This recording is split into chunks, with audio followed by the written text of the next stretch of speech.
I'd like to introduce David Higgins, who comes from Corning, New York, and he's actually he grew up in Deposit, New York, which I figured was the hometown of Chase Manhattan, but it's a little different. It's a river town where they actually deposited the They deposited the logs. Yep. And that's why the name. I always wondered about that every time I went through. Now I know. Thank you for coming. Our high school team is the Lumberjacks. There you go. And he has a BA in Fine Art from SUNY Binghamton and an MFA from Louisiana State University, and he currently teaches at Corning Community College since 1991. Painting, I imagine, probably a lot of different subjects as well. But, I saw an exhibition of David's work about a year ago, I think it was, in Olean, and it was... Yes. Thank you, Ann. Yes, we have a contingent from the area who actually were instrumental in getting David to our attention to have the show here. So that's really great. Thank you so much. And it was the grand prize, the first prize for a biennial that they have is to have this exhibition. And David had won first prize, so he had the exhibition. And then the next prize is that we saw the work and were able to bring it here. And it's your turn. Okay. Thank you, Tom. It's an honor. What little I've seen of Warren, I really like, and this place is a gem. Wow. And not only that, but so professionally done. Not only is the building beautiful, but I can tell Tom is a professional, just the way the show has been hung and displayed and the stuff that non-professionals take for granted, but I really appreciate. So it's truly an honor. And also to show with Jan, because if there's one thing I can't do, it's figures and portraits and people. There's nothing more difficult. If I could do it, I would. But I think we complement each other because Jan has the people and I've got the buildings to put them in. So when asked to explain why I paint what I paint, I think my best metaphor is when I think back to my little sister. When she was barely able to toddle, she would toddle to my mother's closet and start playing with her shoes. That little kid was hardwired to be all about shoes. She'd play with my mom's shoes for hours. And as she grew up, that never went away. And not surprisingly, she's about 50 years old and has a couple hundred pairs of shoes. She knows what she likes. She might not be able to articulate why a particular shoe is better than another pair.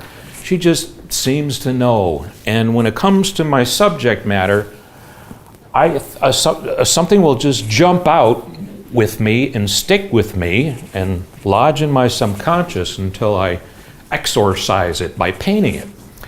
Example, today I drove through Bradford and first came Limestone though, and this crazy building called Casey's. And I thought, oh, I'm in love. If I was Donald Trump, I would buy that building and preserve it exactly the way it is. And I got out of my truck and took some pictures. I might never paint it, but my next discovery is I made the turn, just south of Bradford, I believe on 770 to come to Warren. And there were two pelican lawn ornaments facing each other. No reason for being there whatsoever, but that's why I like to paint anomalous stuff that just stands out as an example of human eccentricity. So I think my own eccentricity probably is fairly obvious for gallery viewers. Any questions, folks? Can I tell you a cool little subliminal thing? The garage on the back wall is on a street I used to live in Binghamton, Crary Avenue. Good karma. This was meant to be. Can you tell us about how you teach your paintings to fly, or is that... Oh, God.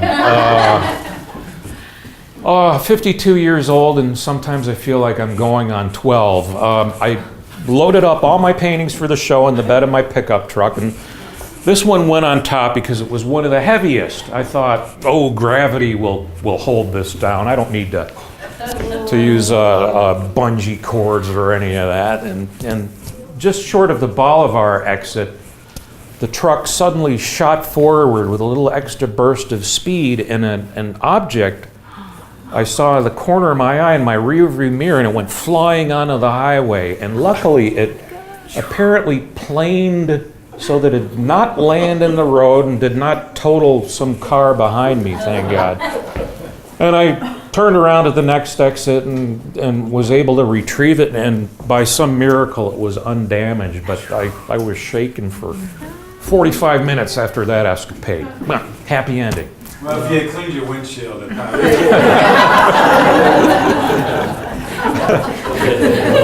I like that.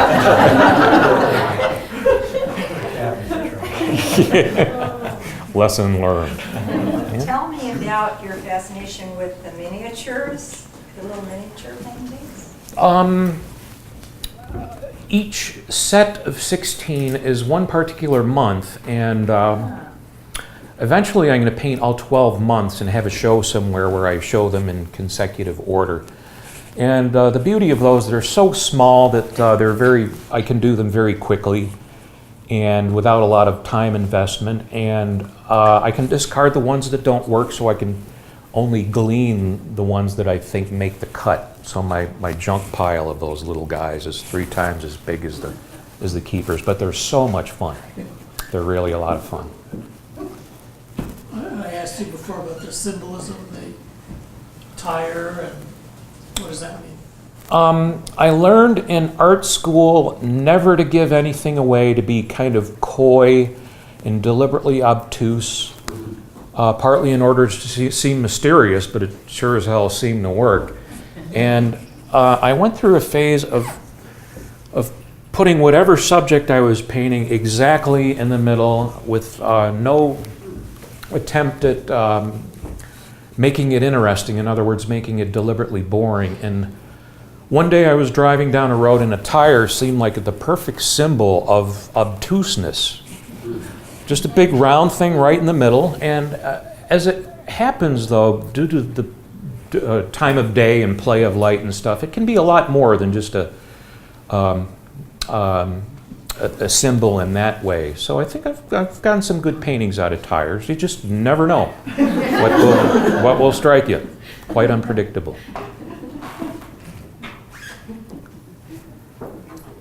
Well, folks, Binghamton is 12 times the size of Warren at least, but we don't get openings and turnouts and good crowds like this. So whatever you're doing, keep up the good work. This has been a pleasure. Thank you, Tom. Thank you, Dave.